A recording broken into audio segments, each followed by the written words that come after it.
नमस्कार। आज हम निफ्टी 50 पर थोड़ी गहराई से बात करने वाले हैं।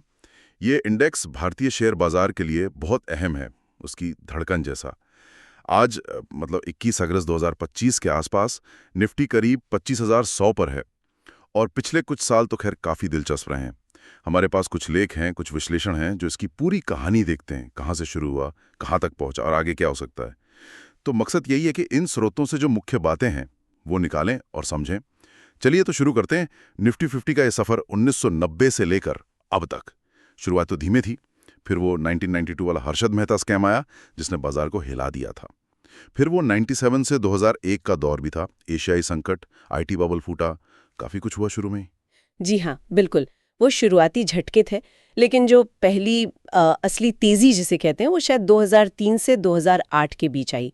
तब निफ्टी आप सोचिए करीब 1000 से 6000 तक पहुंच गया था, मतलब लगभग 6 गुना। पर हाँ, फिर 2008 का वो वैश्विक वित्तीय संकट आ गया, उसमें गिरावट भी तगड़ी हुई, 50% से ज्यादा मार्केट नीचे गया था। बाप रे। और फिर अभी हाल का दौर देखें तो 2020 में कोविड की टाइम जो गिरावट आई थी, उसके बाद तो जैसे क्या तेजी आई है। निफ्टी 25,000 के पार चला गया। इसमें वो जो नए रिटेल निवेशक आए हैं हाँ, उनका बहुत बड़ा हाथ है। और ये डिजिटल ट्रेडिंग, कितना आसान हो गया सब कुछ। फिर आईपीओस की बाढ़ सी आ गई। बिल्कुल, ये सब फैक्टर्स रहे हैं। लेकिन यहीं पर एक दिलचस्प विश्लेषण भी है स्रोतों में। कुछ का मानना है कि 2020 के बाद की ये जो सीधी एक तरफा तेजी है, बिना किसी बड़े करेक्शन या रुकावट के, ये थोड़ी मतलब अस्वाभाविक सी लगती है। हाँ, मतलब ऐसा नॉर्मली नहीं होता। अक्सर नहीं। तकनीकी चार्ट्स भी अगर हम 2025 की बात करें तो थोड़ी कमजोरी या ठहराव के संकेत दे रहे हैं। इससे ऐसा लग रहा है कि शायद आने वाले वक्त में या तो कोई 15-20% की गिरावट देखने को मिले, या फिर जिसे टाइम करेक्शन कहते हैं वो हो सकता है। अच्छा, ये टाइम करेक्शन ये क्या चीज है? इसमें बाजार गिरता नहीं है क्या? जरूरी नहीं कि गिरे। टाइम करेक्शन का मतलब है कि बाजार एक सीमित दायरे में फंस जाता है, काफी लंबे समय तक, मतलब आगे नहीं बढ़ता, वहीं का वहीं घूमता रहता है। तो निवेशकों का पैसा एक तरह से फंसा रहता है, रिटर्न नहीं बनता। और अगर हम इतिहास देखें तो अक्सर ऐसा होता है कि एक बड़ी तेजी के बाद करीब 18 से 24 महीने का ऐसा साइडवेज या गिरावट का दौर आता है। मतलब एक तरफ तो ये करेक्शन या ठहराव की आशंका है, लेकिन दूसरी तरफ कुछ बड़े टारगेट्स भी तो दिए जा रहे हैं। मैंने पढ़ा कोटक एमसी के नीलेश शाह और जेपी मॉर्गन जैसे बड़े नाम हैं, वो कह रहे हैं कि वित्त वर्ष 26 तक निफ्टी 30,000 भी जा सकता है। हाँ ये कैसे होगा फिर? जी बिल्कुल, ये विरोधाभास जैसा लगता है, पर दोनों बातें हो रही हैं। और जो ये 30,000 वाली उम्मीदें हैं वो भी मतलब हवा में नहीं है। स्रोत बताते हैं कि इसके पीछे कई ठोस कारण हो सकते हैं, जैसे एआई का बढ़ता प्रभाव, इलेक्ट्रिक गाड़ियां यानी ईवीज। हाँ, ईवी पर तो बहुत जोर है आजकल। बिल्कुल। फिर डिफेंस सेक्टर में जो आत्मनिर्भरता बढ़ रही है, इंफ्रा पर सरकार का खर्च, रिन्यूएबल एनर्जी, ये कुछ ऐसे नए ग्रोथ इंजन हैं। इनसे उम्मीद है कि ये अर्थव्यवस्था को अच्छी रफ्तार देंगे और इसका असर निफ्टी की कंपनियों की कमाई पर दिखेगा। अच्छा। और एक और बात है, अगर अमेरिका में ब्याज दरें कम होती हैं तो बाजार में लिक्विडिटी बढ़ सकती है। लिक्विडिटी बढ़ने का मतलब बाजार में और पैसा आएगा, यही ना? हाँ बिल्कुल, लिक्विडिटी यानी पैसे की उपलब्धता। जब विदेशी निवेशकों या घरेलू निवेशकों के लिए पैसा सस्ता होता है, उधार लेना आसान होता है, तो वो शेयर बाजार जैसी रिस्की जगहों पर ज्यादा निवेश करते हैं। तो इन सब वजहों से दुनिया भर में थोड़ी अनिश्चितता होने के बावजूद भारत की अर्थव्यवस्था को कई लोग एक सुरक्षित जगह, एक ओएसिस की तरह देख रहे हैं। ठीक है, ये तो हुई अच्छी बात है। लेकिन फिर सिक्के का दूसरा पहलू, जोखिम क्या क्या है, खतरे? हाँ, वो भी है, बिल्कुल है। सबसे बड़ा डर तो वैश्विक मंदी का है। अगर दुनिया भर में मंदी आती है या फिर चीन की अर्थव्यवस्था और ज्यादा धीमी पड़ती है, हाँ, चीन का असर तो पड़ता है जी, उसका असर हम पर भी पड़ेगा। एक और चिंता है अमेरिकी बॉन्ड यील्ड का बढ़ना। वो आजकल काफी चर्चा में रहता है। हाँ, ये बॉन्ड यील्ड, ये जब बढ़ती है तो हमारे बाजार पर क्या असर होता है, ठीक से समझाएंगे? देखिए, अमेरिका के सरकारी बॉन्ड्स को बहुत सुरक्षित माना जाता है, तो जब उन पर मिलने वाला रिटर्न यानी यील्ड बढ़ता है तो वो विदेशी निवेशकों के लिए ज्यादा आकर्षक हो जाते हैं। ऐसे में कुछ निवेशक भारत जैसे उभरते बाजारों से पैसा निकालकर अमेरिकी बॉन्ड्स में लगा सकते हैं।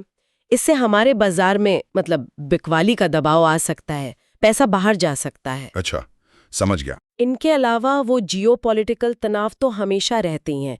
कई युद्ध हो जाए या कोई बड़ा अंतर्राष्ट्रीय विवाद, वो सब जोखिम है। तो कुल मिलाकर जैसा मैंने पहले कहा, एक 20-25% तक की गिरावट की संभावना बनी रहती है, खासकर स्मॉल कैप और मिड कैप शेयरों में। तो काफी मिलीजुली तस्वीर है। उम्मीदें भी हैं, जोखिम भी हैं। ऐसे में अगर किसी को निफ्टी 50 में निवेश करना हो तो क्या तरीके सुझाए गए हैं?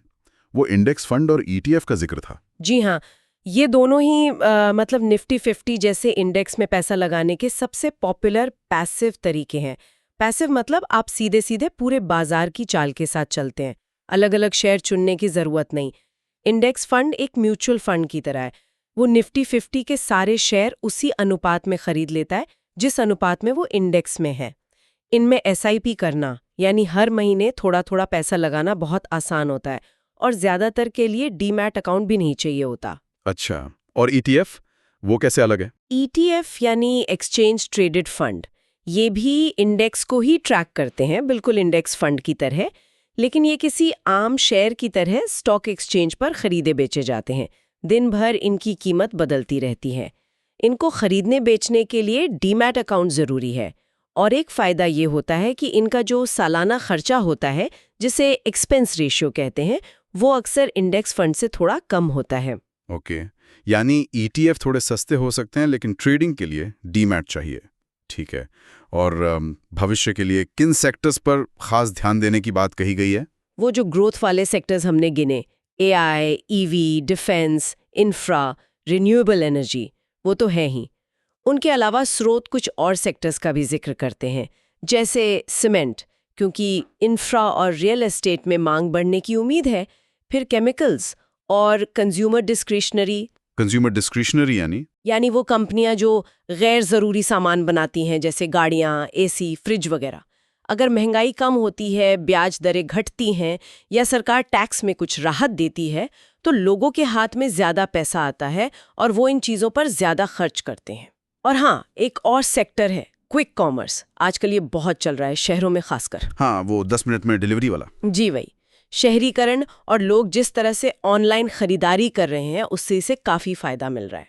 और हाँ, एक और बात समझनी ज़रूरी है, सेक्टर रोटेशन। सेक्टर रोटेशन ये क्या है? इसका मतलब है कि बाजार में पैसा कभी एक सेक्टर में ज़्यादा जाता है तो कभी दूसरे में। ये घूमता रहता है। ऐसा नहीं कि जो सेक्टर आज अच्छा कर रहा है वो हमेशा ही अच्छा करेगा। निवेशकों को ये देखना होता है कि अर्थव्यवस्था की हालत और भविष्य की उम्मीदों के हिसाब से अब कौन सा सेक्टर बेहतर कर सकता है। पैसा उसी तरफ घूमता है। तो मतलब सिर्फ इंडेक्स ही नहीं, उसके अंदर के सेक्टर्स पर भी नजर रखनी होगी। तो कुल मिलाकर निफ्टी 50 की ये कहानी हमें यही सिखाती है कि बाजार कभी भी मतलब सीधी लकीर में ऊपर नहीं जाता। उतार चढ़ाव तो हिस्सा है स्केल का। बिल्कुल सही कहा आपने। धैर्य रखना, लंबे समय के लिए सोचना और अनुशासन, ये शायद सबसे जरूरी चीजें हैं। हाँ। और ये जो उतार चढ़ाव आते हैं, ये गिरावटें, खासकर तब जब अर्थव्यवस्था की बुनियादी बातें ठीक लग रही हों, तो ये अवसर भी बन सकते हैं। बिल्कुल सही। चाहे वो एसआईपी बढ़ाने का मौका हो या अच्छी क्वालिटी के शेयर कम दाम पर खरीदने का। वो पुरानी कहावत है ना, हाँ, कि जब सब डर रहे हो तो खरीदो और जब सब लालची हो रहे हो तो थोड़ा मुनाफा जेब में रख लो। ये एक कारगर रणनीति हो सकती है लंबे समय में। बिल्कुल। तो आज की इस पूरी चर्चा के बाद एक सवाल मेरे मन में घूम रहा है और शायद सुनने वालों के मन में भी आएगा कि अगर 2025-26 में वाकई एक ठहराव या करेक्शन का दौर आता है, जैसा कुछ संकेत मिल रहे हैं, तो क्या ये अगले दशक में जो संभावित बड़ी तेजी की बात हो रही है, उस ट्रेन में चढ़ने का एक सुनहरा मौका होगा? या फिर ये वो समय है जब हमें बहुत ज्यादा संभल कर, मतलब बहुत सावधानी से कदम बढ़ाने चाहिए? सोचने वाली बात है।